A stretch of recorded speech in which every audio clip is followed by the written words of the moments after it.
Hi, in this lesson we're going to talk about Apache Spark and how Apache Spark works as an architecture, how it computes, how it processes data. This is a very high level. We're not going to go in depth of the inner workings of Apache Spark, just a high level so for you understand what's going on when you run a cluster, when you execute commands and so on. So basically, like I said, from the history lesson, Apache Spark is the next step after Hadoop, right? Apache Spark uses a architecture where it creates a process data on a multiple nodes kind of architecture.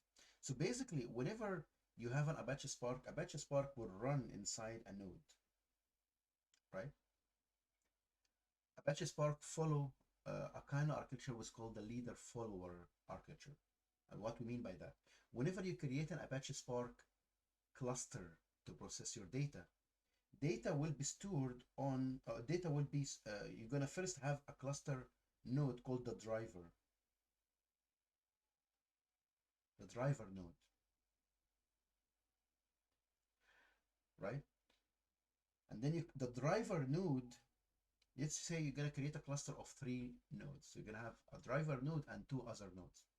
You're gonna have another node, and think of a node as a VM, right? So we have another node. So we have node 1 and node 2. In Spark works, in Spark terminology, we call this worker node. Worker node. So worker node A, let's call this A, worker node B. So you have 2 worker nodes essentially, right? Each worker node is a full-fledged machine. Could be a VM, right? It's a VM essentially, and this also is a VM. Think of it as like a VM.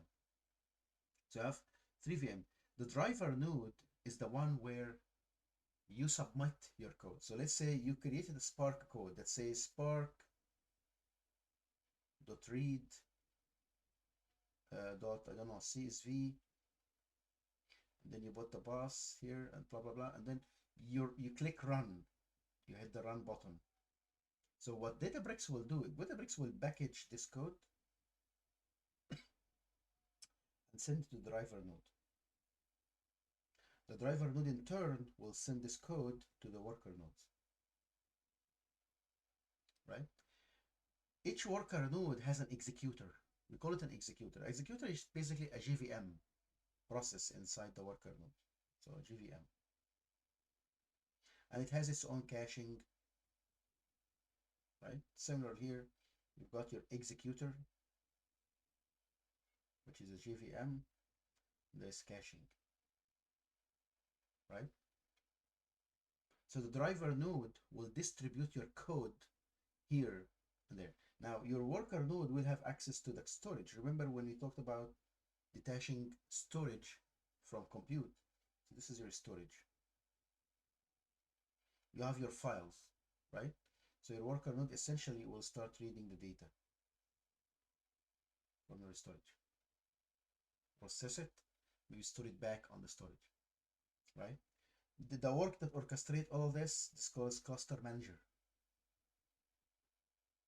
Cluster manager. This is like the inner workers of Databricks. There is a cluster manager that orchestrate this whole thing for you. That creates a cluster, terminates a cluster, create a worker node, create a driver node. Databricks have a special kind of uh, uh, Spark architecture where you can create the whole thing in one node. Like it's one node that acts as a driver and as a follower or as a worker itself. We call it a personal compute or a single node cluster. So basically it's a cluster that is act as a driver and as a worker at the same time. This is called single node cluster. Single node, or in Databricks terms, called personal compute. Just one node have enough CPUs and memory to load data, write data, and so on. As for mainly for experimentational and for personal compute, like you want to just do something quick, create a personal compute, do your job, terminate it, and so on, right? But this is how Spark at a high level work. Spark is a multi-node kind of architecture where it creates a driver node and a follower worker nodes. And each worker node has a JVM called the executor that reads and writes data and process your data, and the command that you push it to Spark. This is a high level introduction to Spark. There's more to tell about Spark, but we can discuss later in a later lessons about what is the additional feature Databricks added to Spark. So see you in the next lesson.